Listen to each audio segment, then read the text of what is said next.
Uh-oh. Uh-oh. Uh-oh. Oh, here we go.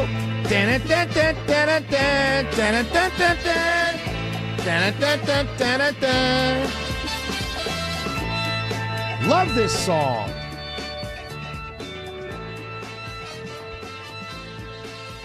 Shelley Winter Show.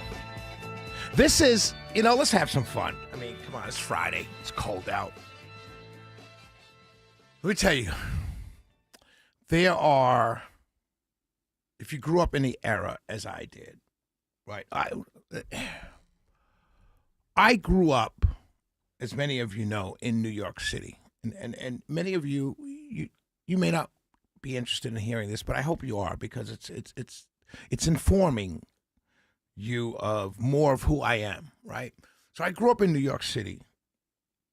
And when I had to, people say, oh, I had the luck to be born when they put a man on the moon, or whatever, these things that they remember, these historical things. Well, for me, one of the things that I'm blessed that I was born when hip hop started, like from the very first days of it, I was there. I wasn't at Mount Morris Park, but I was there when all of this great culture started. Not rap music now, hip hop, right? I was there in the beginning, and it's a blessing to have seen it and to have experienced it. And there's four elements of what we call hip hop. There's the DJ, the MC, graffiti, and breakdancing. Those are the four elements of hip hop. Okay, and you've seen them all. Right? Even if you're not a fan, you've seen it all. And it's interesting because when I was growing up, at a certain point in time, everybody had a cardboard box. Everybody believed that they can break dance, no matter how fundamental you were. I had a good friend of mine, Eric.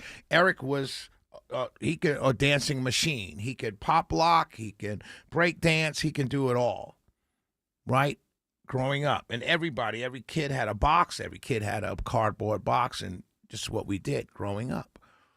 Graffiti, on the other hand, was the one thing that the other three were some things that not everybody could do.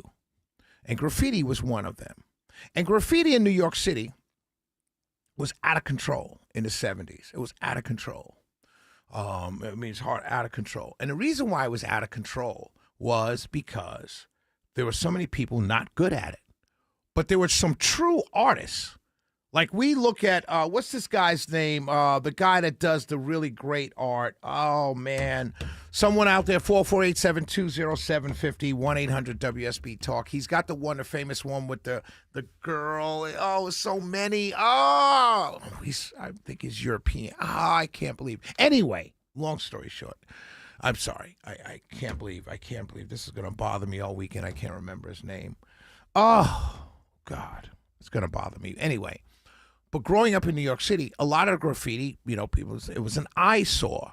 But for many of us growing up, the artistry was not an eyesore. And you would see trains, because the trains were the easiest to what they call tag, because the train sat in train yards. So when let's say that a train got to the end of the station and it was the run was over for the A train, it would go into the train yard and it would sit there all night long. And so the graffiti artists would tag the trains. And they became art, moving art. And for years, there were people that complained about it. They passed laws against it. If they caught graffiti artists tagging something, they would arrest them and fine them and put them in jail. I mean, it was a tough battle between the kids, the taggers, the graffiti artists, and the police and law enforcement. But it really became art. And then finally, I'll never forget, this is when I knew how capitalism can sometime, and corporatism, not capitalism, but corporatism can destroy things. One year, probably around the 82, 83, there was a graffiti show at an art gallery. And they were selling graffiti in $10,000, $15,000, $20,000. And the interesting thing is the graffiti artists leading up to this point in time were all black and Hispanic poor kids. When they had the graffiti art show, it was white kids. And that's when we kind of knew, the culture's going to change. But breakdancing was largely black and Hispanic. MCing, DJing, this is the hip-hop culture in New York City that I grew up with.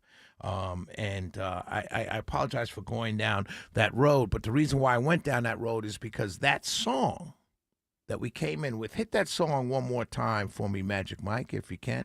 All right, you can't. The reason why. It's on a rotator, so it wouldn't go back to that song. It goes to the next song. Gotcha. That's fine. I understand. But that song that we came into the segment with was a breakdance song that was that's legendary. If you go to a party, even at my age now, if a DJ plays that song, which is Bongo Rock by Michael Viner, original bongo band. Bongo Rock is called. If someone played that wasn't Apache. I think it was Apache. I can't remember. Anyway, if you play that song, everybody that has those memories of breakdancing would all hit the ground and start breakdancing in our 60s, our 50s, our 70s, and our 80s as best we can. We'll be right back. I'm sorry. Banksy. Thank you, Alex from Conyers. Banksy is the artist that I was talking about. Thank you so much, Alex. I love you very much. We will be right back. It's the Shelley Winter Show.